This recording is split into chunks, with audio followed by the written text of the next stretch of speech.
again with Coding Cleverly, your quality educational coding tutorials at your fingertips. So today's video I wanted to cover way before when we started OOP, and the thing that is that I actually covered this during my 20th video of the series if you have watched it. So the 20th video was about the introduction to object-oriented programming, in which I discussed about and highlighted the real aspects on the surface level. We discussed about data members, data functions, access specifiers, as well as constructors and also destructors, but we haven't done anything in depth so far. So today's video we will be discussing about constructors, their different types, destructors, and we're going to go in depth mode. So let's get this video started. All right, so just something new for those of you who don't even know what a constructor is. So basically, when we are defining our class, we always have data members and we have member functions. So constructor also acts like a member function. So what a member function is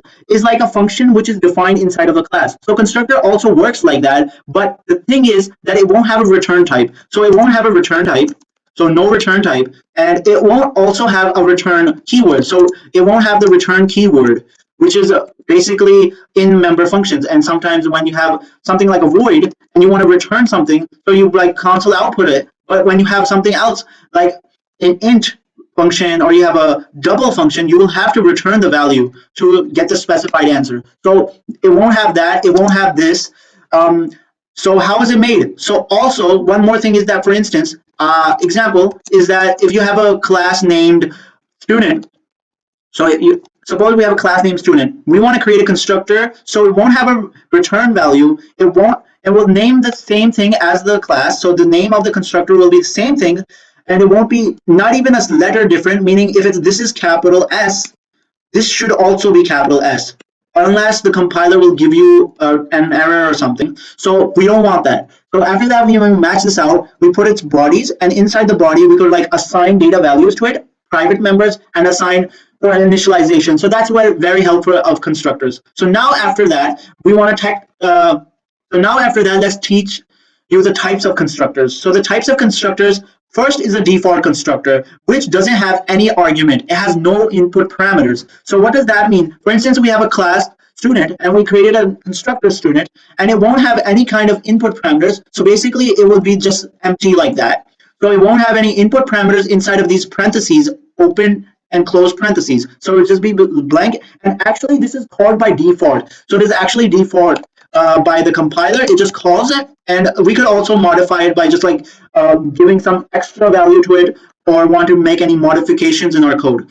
Okay, so that was with default constructor. What is parameterized constructor? The next type of constructors. So just like an ordinary function with input parameters. So we have a student class and we created a student constructor, and inside the student constructor we have some kind of 10 input parameters. So for instance, if I say int age, then I put something like string name. So this is basically input parameters, and I'm actually working with it. And I actually, if I have something like the age, which is defined inside, which is known as age1, so I could like initialize it. So if I have a name one, I could initialize it with name.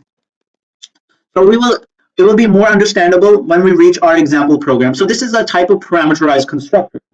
So next after that is the copy constructor, and this is the last type of constructor which we are going to deal with, and is a member function which initializes an object using another object of the same class. So this is a kind of a special function, and what it does is basically it creates a copy of the object. So if you have like two objects, you create a student. So you create a student object. For instance, we have a student object one, object one, and we create another student, and we create student object 2. So what we want to do is we want to create a copy constructor for this. So a copy constructor will be looking something like this. It will have the name of the class. It will have the input open and close parentheses. It will have the body. But the thing that will be special is that it will, inside the input parameters, it will take another student class and will have the address S. So basically this is going to be referenced. It will have a memory that will be referenced. The memory address will be referencing to a student class, and it could be assigned, meaning it would give a copy, a duplicate. It would create a duplicate of the same member function. It would create a duplicate of the same object to a new object. So that is the role of copy constructors. And there are all different cases and use cases that come into play when we use dynamic memory allocation. And we are not going to cover that right now. We will cover that in future videos.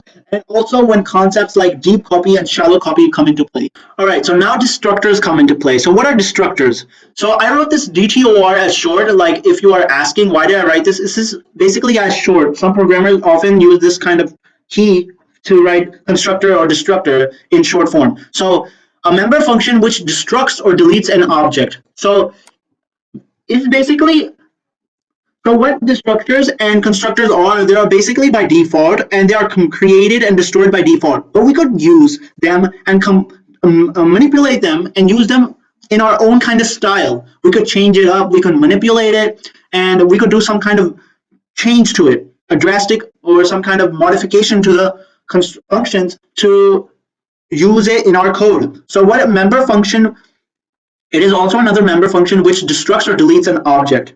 So destructor has the same, so destructor has the same name as the class preceded by a tilde sign. So the only thing that differentiates it between a constructor is the tilde sign, and that is this symbol that it looks like a squiggly sign. So that is the destructor symbol, and that is the name. So basically if I have that student thing, it will be placed preceding it. So it will be over here, before it.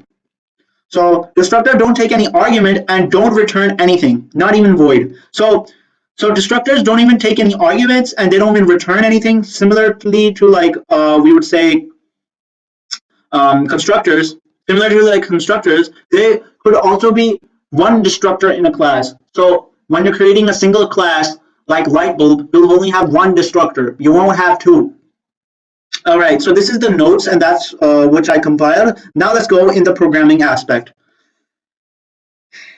So now we'll go in our C++ IDE and type along with me to have better practice. So we're going to create, first of all, we're going to write our namespace standard. And we're going to have our integer main. And also we're going to return it with 0. Okay, so what we're going to do is we're going to create another kind of scenario in which I'm going to create a class. And I'm going to create an animal class. So in the animal class, I have private data members. And also I have public data members and member functions. So in private data members, which I have is the name of the animal. So I would say animal name. So I would say Annie name, all right? Animal name. So we have string nickname where we could give it to the animal. So that is also another one. So we could have the age, which I will say as integer age, and then we could have its gender. So we'll say is male or female. So if it's 1, we'll say it's male, and if it's 0, we'll say it's female. So that is with that. And now we're going to go in our public section, and in the public section, we'll create constructors to understand this kind of logic. So what we're going to do first is the first thing what we discussed is the default constructor. So the default constructor is made using the name of the animal. So this is the animal class. So I use the keyword animal to write my destructor. So to write my constructor. So I wrote the name animal, and I'm not going to have anything inside. So what I'm going to have is when a compiler creates a default constructor, I would write over here as in comments. I would say default constructor. So when over here, let me just delete that. So when a compiler creates an object over here, for instance, in the main function, we have an animal A1. So automatically, a default constructor is created, and we have no idea how it's created, but it happens in the back scenes, in the behind the scenes in compilers. So we could modify it by like giving a console output. So we know that a constructor is created. So we should say animal, we would say something like constructor will say default constructor is called. So we'll say default constructor is called. So that will let us know that this actually happened behind the scenes. But when I comment this out, it would still work. So over here, I created an A1. I would save the code as something like code 6. I would say 7. Now I would execute the code, compile it, run, and you're going to see you will see default constructor is called. So that means my constructor, which my default constructor is working. And if I like comment the code, I would say control and / will comment every single line, and I would execute, compile, and run this.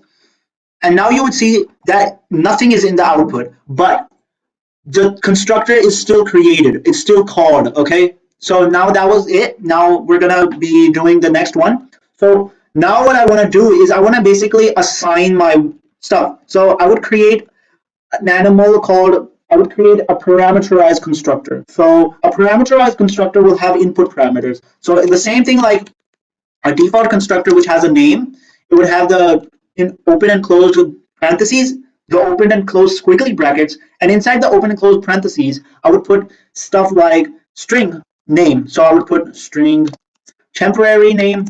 So I would say temporary name. I would say string temporary underscore nickname. So I would say nickname, and then after that, I would say integer temporary age, and then I would say int, I would say boolean temporary is male. So now these are my input parameters which I put inside of my I would say parameterized constructor. So this is my parameterized constructor, and inside of that I put input parameters. So 1, I put 2, I put 3, and I put 4 according to what I have here. So I have 1, 2, 3, 4. Oh, and basically what's gonna happen here is that I'm gonna make it as, so any name. So what I had over there in the data members section, I would initialize it with the new things I'm getting. So I would say name, and I would say the nickname, which was nickname, and I will initialize it with temporary underscore, I would say nickname, and then after that we would have age. So I would say age, and I would give temporary underscore age, and then after that I would have boolean. So I would say is male, and I would say temporary underscore is male. So after that, when I assigned all of these values, this is basically the role of what a parameterized constructor does. It would just give you the values, what you want to initialize, and it would be initialized to it. So now over here, I would want to create a print function just to show you the results of what it could provide us. So I would create a print function or a member function by just giving it the data return type as void. I would say print, and then it would have just all the values. So for instance, if I would say, console output, and I would say animal name, and then I would have the name of the animal, which is Annie underscore name, and it would just give an end line over here. And then after that, I would just copy this text and I would paste it 4 times because we have 4 data members. So 1, and then we have, 1, 2, 3, and 4. And over here, we would have animal name, and then we will have the nickname. So basically, I would delete this and just write nickname, and it would have the nickname of it. So I would delete this line, and I would say nickname. And then after that, over here will be the age. So I'll just delete all of that and just write as age, and I would replace this with age. And after that, I would delete this and just gonna say gender over here. And I'm gonna put over here the is male. Okay, so this is gonna tell me if it's male or female. So if it's 1, it would be male, and if it's 0, it would be female. So I'll just let that know like that. Okay, so now this is my print function which I've created. Alright, so now after having print function created, my animal parameterized function constructor created, and my default constructor created, what I go is my main function and I try to test out my A1 object. So I A1 and I try to print it out. So first of all, you're going to see that this default constructor is called prompt will appear on the screen. And then after that, I would have that print. So I would see the values, but I actually didn't assign my data members anything. So I would have some random stuff which is going to be displayed on the terminal screen. And you could see this over here in my, okay, so I have this expected initializer before A1. I forgot a semicolon. So I would save this, I would execute, compile, and run this code, and you would see that there's a default constructor is called, the animal name is blank, the nickname is blank, the age is 0, and the gender is 0, which I haven't defined anything, and it's just giving me the garbage value. So what I do now is I have to cancel this out. That I have tested it out, that it gives me nothing. So what I'm going to do is I'm going to input it with some proper values. So what I'm going to do over here is that I'm going to create another array. So what I'm going to do, not in here, but I'm going to create another object. So I'm going to say A1, and I'm going to put inside of this, A2, and I'm going to put the opening and closing round brackets, and inside I'm going to put the name of the animal. So I will call it as a horse, and we'll have the nickname as Harry. and we'll have an age of 12, and it will be a male, which is for 1. So now what we want to do here is that we want to show that we have it listed, which is a1.print. So I'm going to use the print function, and now you're going to see one, which is the default constructor creation, and one is the parameterized constructor creation, and you'll see their elements and everything listed in the terminal screen. So now you can see default constructor is called, you have this and this and this, which is weird, and now you have this end line, which is over here. Now you have a nickname, animal name, nickname, and this is also not assigned. Now what is the issue of this? Is that animal 1 was also printed again. I forgot to print animal 2, that's the problem. So now I'm gonna, first of all, I'm gonna cancel these terminal windows which are open, and now I'm gonna execute again. And you would see now that this is the default thing. This is the one that I defined with parameterized. Horse, Harry, nickname, 12 is the age, and 1 is. So what that worked perfectly. Now what we do is that we want to create a copy constructor. So before that, I want to put over here a prompt. So whenever I call a parameterized constructor, I would say parameterized constructor is called. So we'll just say something like that. Okay. So this is parameterized constructor is called. Now we're going to create a copy constructor. So I'm going to create a copy constructor. So copy constructor has the same kind of format or syntax like the others, but in this case we have something special, and that is the name of the class will be defined over here. So animal will be the class name, and I'm going to create an ampersand. So I'm going to say object. So what's going to happen here is that we have this animal is the class, and we created an object, but we created a reference to it. So it's basically giving us a memory location of an object, which is the input, and it's going to create a duplicate object for us. So it's basically giving us a copy format of one object. We pass in an object and creates a copied version of that object to another. So for instance, if we have 1, it's going to give us 2. So it's just going to give us 2, okay? So what we're going to do here is that I'm just going to copy this, which is the code in the parameterize, and I'm just going to paste it right in here. And I'm just going to try to modify it, and you would see and understand it by going through this code. So what I would do is, instead of parameterized, I would say copy. So I would say copy here. And now what I want here is I want it assigned. So the animal name should be over here, nothing except for, and this is also nothing because they're not in our scope anymore. These were only in the scope of the parameterized constructor. And over here, we're going to use the object thing, and we're just going to put a dot, and we're going to find the name. So we're going to put the name, and we're going to say object dot, and we're going to find the nickname. So we're going to put that. We're going to say object dot, and we're going to find the age, which is right here, and we're going to find object dot, and we're going to find the last one, which is the male boolean. So it's going to assign it, and hopefully it will work. So right before showing you all the way, I will just execute and compile run to see I have no errors, and looks like I don't have. It's just showing the same exact thing. Use here is the animal A3. So we created this. Now we're going to create a new animal. So instead of having a thing that has no input and whatsoever and giving us garbage out, we're going to assign this as something with value. So it's going to be a fish animal. The name will be Nemo. The age will be 4, and it will be a female. So now what I want to do is that I would create another constructor. So I create another object. So I would say animal A3. And what I want to do, my motive here is to copy this A1 and put all of its members and values to A3. So how am I going to do it is by the use of a copy constructor.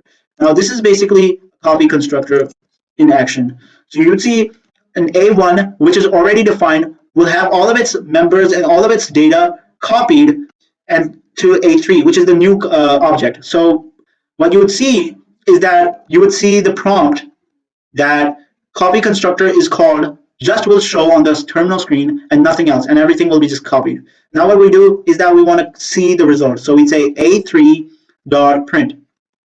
And now hopefully what we see on the screen is we'll see the A1, we'll see the A2, and we'll see A3, and it will be the same as fish Nemo. So we're going to have it 2 times displayed.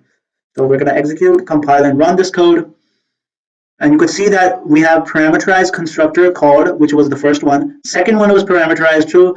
First one was the A1, which is the Nemo, and it was all contents displayed. It had an end line, and then after that the A2, which was the horse, that was displayed, and it also had an It also, but basically at a copy constructor, which is copy constructor is called right here, which was performing its action right in here. And then after that, you have an end line, and that's why it's creating another line. And then after that, we have the copies ish, which is exactly the same, which is on the top, which is A3, this is A1, and where copy constructor is working phenomenally. So now after this, we're gonna do the last step, which is just showing how destructors work. So a destructor is started by a tilde, and we'll use the same name as the class, and we're just going to have it have the same open and closed parentheses as well as open and closed squiggly brackets. And inside of that, we're just going to prompt out that object is destroyed. So this is basically called automatically, but we'll show it manually how this is working behind the scenes in the compiler. So what you'll see over here, after showing the print content of A3, I would just show an end line just to make the output prettier. And then after that, you would see object is destroyed, object is destroyed, and object is destroyed, depending on how many objects we create. So we created 3 objects, 1, 2, and 3. So we would have 3 objects destroyed. So compile, execute, run, and you would see over here, object is destroyed, object is destroyed, object is destroyed. So that was it with this video about constructors and destructors in depth.